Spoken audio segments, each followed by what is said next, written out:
This channel does not promote any violent, harmful, or illegal activities. All content provided by this channel is meant for an educational purpose only.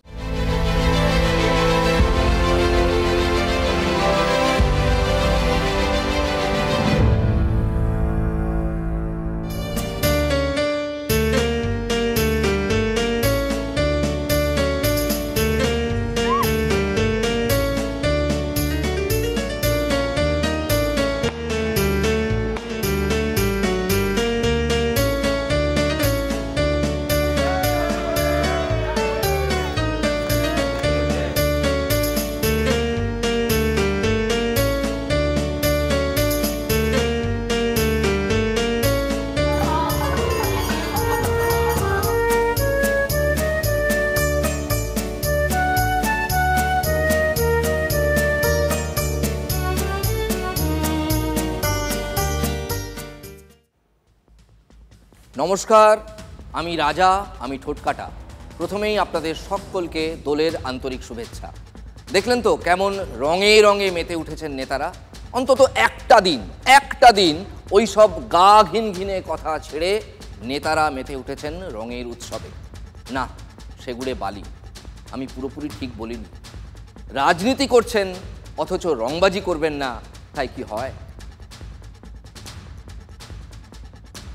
আমি আজকে একটা খবর দেখলাম, শান্তিনিকেতনে নাকি forest department বলে যখন হোলি খেলা যাবে না, এত লোক খেললে নাকি সেখানে দূষণ হবে। আমি জানি না কার মাথায় এটা এসছে, এই ধরনের বলা স্পর্ধা কে করতে পেরেছে। আমাদের উৎসবেতে পলিউশন হয়, ধুলো হয়, বাকি দুনিয়াতে কারে কিছু হয় না। তখন কেউ ওখানে পলিউশন দেখতে যায় না। পুরো বীরভূম জেলাটা লুট হয়ে গেল, ইট বালি পাথর কয়লা লুট হয়ে গেল, সেখানে প্রদূষণ হয় না, পরিবেশ খারাপ হয় না। কোন দাদার মাথায় এটা এসছে যে হোলি খেললে প্রদূষণ হয়? আমি প্রথমবার শুনলাম। তাকে তো উল্টো করে টাঙানো উচিত ওখানে গাছে, এরকম লোককে। নাহলে আমি গিয়ে টাঙবো ওকে, যারা আমাদের উৎসবে বাধা দেবে। এই ধরনের দুর্যোধনরা এই কলিযুগে আমাদের ধর্ম সংস্কৃতি অপবিত্র করছে, তাদেরকে প্রকাশ্যে জুতো মারা উচিত। দিলীপ ঘোষের মতো এত সিনিয়র একজন নেতা বলছেন উল্টো করে ঝোলাবেন। প্রকাশ্যে জুতো পেটা করার কথা বলছেন দিলীপবাবু। কেন?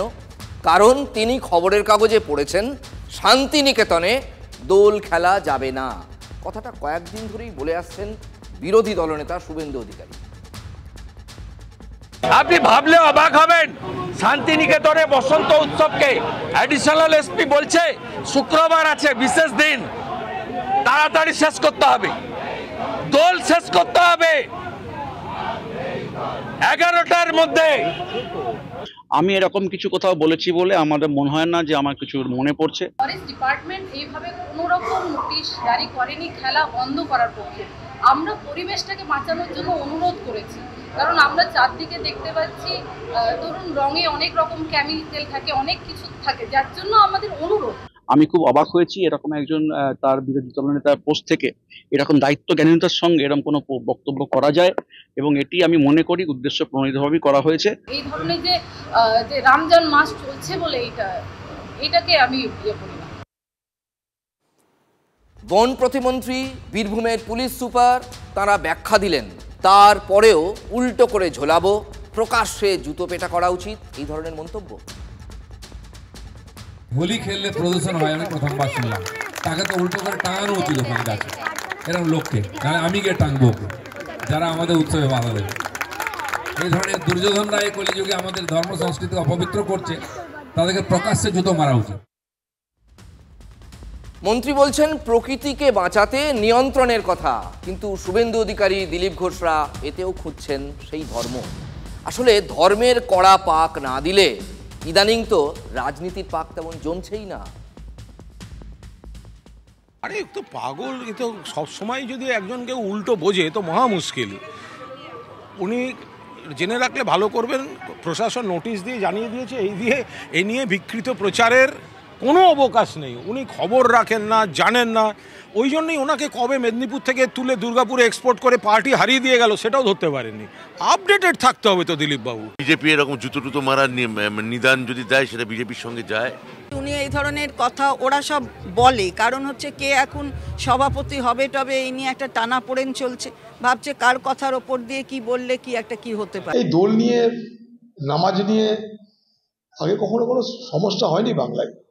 এই সমস্যাগুলোকে তৈরি করা হচ্ছে, কৃত্রিম সমস্যা করা হচ্ছে। তার একটাই কারণ, বাংলার মানুষের মধ্যে ধর্মীয় বিভাজন। শান্তি এবং সংযম দুই বজায় রাখতে হবে। রাজনীতির জল তো এভাবেই গড়ায়, এক জায়গায় শুরু হয় কিন্তু কোথায় শেষ হয় কেউ জানে না। আর এখন তো বাংলার রাজনীতি মানে হিন্দু আর মুসলিম, দোলের রং, এমনকি নেতাদের নাচেও মিশে থাকলো সেই ধর্মের রং। মুখ্যমন্ত্রী বলেছেন যে যার এলাকায় থাকবেন এবং শান্তি রক্ষা করবেন। সম্প্রীতির উৎসব এটা, আনন্দের উৎসব এটা। এই উৎসব যেন কোনো কারণে দুঃখের উৎসবে পরিণত না হয়, এটা দেখাই আমার মূল উদ্দেশ্য। আর উদ্দেশ্য সকলের সঙ্গে আনন্দকে ভাগ করে নেওয়া। আজকের এই দিনটি ভালোবাসার দিন, সবাইকে আপন করে নেওয়ার দিন, সবাই মিলে একসাথে আনন্দ করার দিন। সবাই সব রং মিলেমিশে মনের রঙে মনের মধ্যে এক হোক। বিধানসভায় দেখা গেল মুখ্যমন্ত্রী মমতা বন্দ্যোপাধ্যায় হিন্দু দরদি, আর সামনে বিধানসভা নির্বাচন, সেই কারণে কি এখন হিন্দু দরদি? দেখুন, আমি এই বিষয়ে আগেই উত্তর দিয়েছি। ভোটের রাজনীতি কাজ করছে। আজকে যেহেতু উৎসবের দিন, এই জন্য আমি রাজনৈতিক বক্তব্য আজকে এই মুহূর্তে রাখতে চাইছি না। এখনো মমতা বন্দ্যোপাধ্যায় নিজেকে প্রমাণ করতে হিন্দু প্রমাণ করবেন এমনটা মনে হয়। এই যে বলছে বিজেপি, তাতে বাংলার মানুষ হাসছে, কারণ মমতা বন্দ্যোপাধ্যায়কে প্রমাণ করতে হয় না যে তিনি হিন্দু। খেলা আবার হবে। মমতা বন্দ্যোপাধ্যায় নতুন করে কোথাও নামেননি। বিজেপি আপন মনে তালপাতা সেপাইরা ওই রাংতা তলোয়ার নিয়ে লাপালাপি করছে। একটা বিধানসভায় একটা মুখ্যমন্ত্রীর ভাষণে বাংলার ভবিষ্যৎ নিয়ে কোনো দিশা নেই। স্বাস্থ্য, শিক্ষা, আইন শৃঙ্খলা, রুটি রুজি, শিল্প নিয়ে কোনো কথা নেই। সেখানে তিনি হিন্দুত্ব প্রমাণ করবার চেষ্টা করলেন, কারণ তিনি দেখাতে চাইছেন যে বিজেপি থেকে তিনি বড় হিন্দু। ব্যাস, আর একটু জোরে মারতে হবে। মমতা বন্দ্যোপাধ্যায় যা ছিলেন, হিন্দুদের অনুষ্ঠানে ছিলেন, পুজোয় ছিলেন, জগন্নাথ মন্দিরে আছেন, সবেতে আছেন। আবার তিনি রেড রোডে পুজোর কার্নিভালে থাকেন, তিনি ঈদের নামাজে যান, তিনি বড়দিনে চার্চে গিয়ে প্রার্থনা করেন। নেতারা রং খেললেন, নাচলেন, কেউ আবার ক্রিকেট ব্যাট হাতে 6 ছক্কা মারলেন। তবু রঙের উৎসবেও যেন লেগে গেল অচেনা রং। মানে আমাদের বাংলায় যে রংটা অচেনা ছিল, ধর্মীয় রাজনীতির রং। আচ্ছা, বাংলার রাজনীতি এখন তো এই খাতেই বইছে। আমাদের প্রশ্ন, আপনাদের প্রশ্ন, রং হারাচ্ছে বাংলার রাজনীতি? রঙে রঙে ভরে গেছে, আর রং হারাবে না। কিছু মানুষকে দেখে আপনারা ভাবেন, কিন্তু বেশিরভাগই মানুষই ভালো। বাংলার সব মানুষই সাম্প্রদায়িক নয়। সম্প্রীতির বার্তা নিয়ে সারা বাংলার মানুষ আজ দোল খেলছে। দেখুন, কলকাতার মেয়রের এই কথাটা খুব বিশ্বাস করতে ইচ্ছে করে, কিন্তু চারপাশে যা দেখছি বিশ্বাস করতে কোথাও যেন ভরসাই হয় না। এই সরকার মোল্লাদের সরকার, এই সরকার মুসলমানদের সরকার, এই সরকারের মুখ্যমন্ত্রী মুসলিম তোষণকারী, হিন্দু বিরোধী, মুসলিম লীগ 2 এর সরকার। আমাকে বলেছে আমি নাকি হিন্দু ধর্মকে তাচ্ছিল্য করি, আর আমি মুসলিম লীগ করি। আমি গর্বিত, আমি হিন্দু। বাবা, কবে থেকে উনি হিন্দু ধর্মের নেতা হয়ে গেলে? আমিও কিন্তু ব্রাহ্মণ পরিবারের মেয়ে। হিন্দুদের কাছে যে আপনি কোশ্চেন মার্ক হয়ে গেছেন। মন্দির, একটা শিব মন্দির, সেই দেওয়ালে যেখানে আমি মাথা রেখে ঘুমাই। কাজে তোমাদের কারো কিছু করবার ক্ষমতা আমাকে নেই। আপনাকে যে বলতে হচ্ছে আপনি আমি হিন্দু, খুব ভালো লাগছে। আগামীকালই সবাইকে নিয়ে বৈঠক করতে চলেছেন দলের 2 নম্বর অভিষেক বন্দ্যোপাধ্যায়। ভার্চুয়াল বৈঠক। অনেক দিন পর দলের সংগঠনকে নিয়ে বৈঠকে বসতে চলেছেন তৃণমূলের নাম্বার 2। তাতেও আবার শেষ বাজারে টুইস্ট, অভিষেকের হাতেই ফের যাচ্ছে সংগঠনের রাশ। সেই ইঙ্গিত পেয়েই কি এক মঞ্চে সুজিত বাবু এবং সব্যসাচী বাবু? প্রথমে শোনা গিয়েছিল তিনি জেলা নেতৃত্বের সঙ্গে ভার্চুয়াল বৈঠক করবেন, কিন্তু এখন যেটা জানা যাচ্ছে তা দলের সর্বস্তরের নেতা, বিধায়ক, পুরসভার চেয়ারম্যান এবং কাউন্সিলর সবার সঙ্গেই কিন্তু বৈঠক করবেন অভিষেক বন্দ্যোপাধ্যায়।